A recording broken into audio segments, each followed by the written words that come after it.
In this training video, we will cover what you need to know when vacating your flat when you are told that it may be vacant for an undetermined amount of time.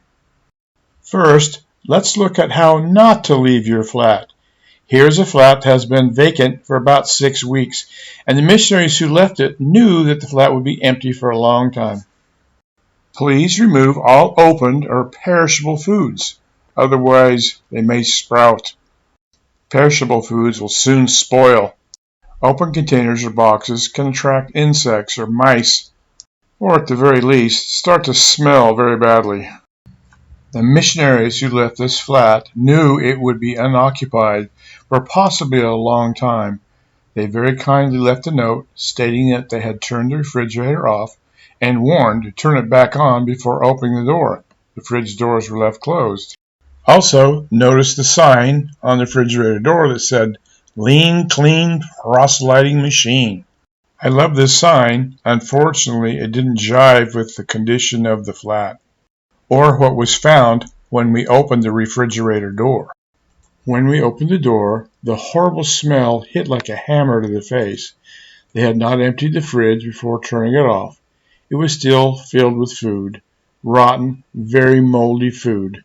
A 2-liter jug of milk was curdled, and it had to be squeezed to empty the white curdled sludge down the drain. All the doors and windows in the flat had to be opened and the flat aired out before cleaning could be continued. The smell and mess was awful, but that paled in comparison to what was found when the freezer door was opened. The freezer was still filled with ice cream, several packages of meat, and vegetables, only they were no longer frozen. What was found were putrefied drawers of rotting sludge. Cleaning the refrigerator was a 2-hour job requiring all the drawers, shelves to be pulled out, taken to the shower stall, and scrubbed. Please, if you're ever asked to turn a refrigerator off when vacating an apartment, please make sure it's cleaned out and the refrigerator doors are left open. That way it can air out. In defense of the elders who were last living here, it is quite possible that because of COVID-19, they were given only an hour or so notice that they needed to be packed and on an airplane and back to their home country. However, this is also a perfect reason why always to have a clean flat. The spirit cannot dwell in darkness or in a dirty flat.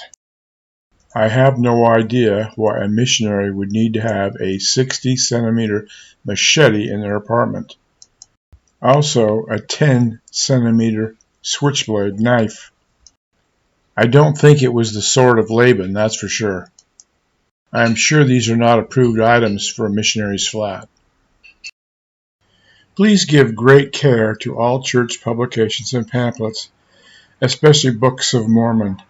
I've seen them tossed in a jumble on a shelf, tossed in the trunks of cars, and trodden underfoot on the floor in the back seat of cars.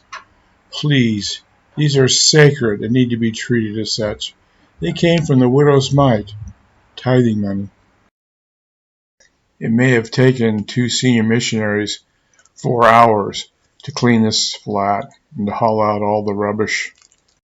But I promise you, once your flat has been cleaned like this, it only takes a few minutes each day to tidy up to maintain this nice spiritual look.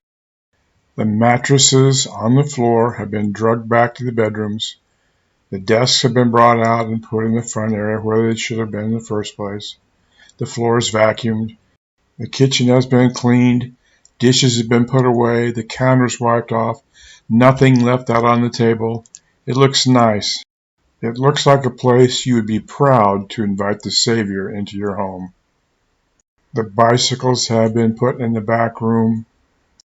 When your flat is clean and looks like this, your attitude will sparkle. The Spirit will guide you in what you need to do to be a successful missionary and have a wonderful missionary experience.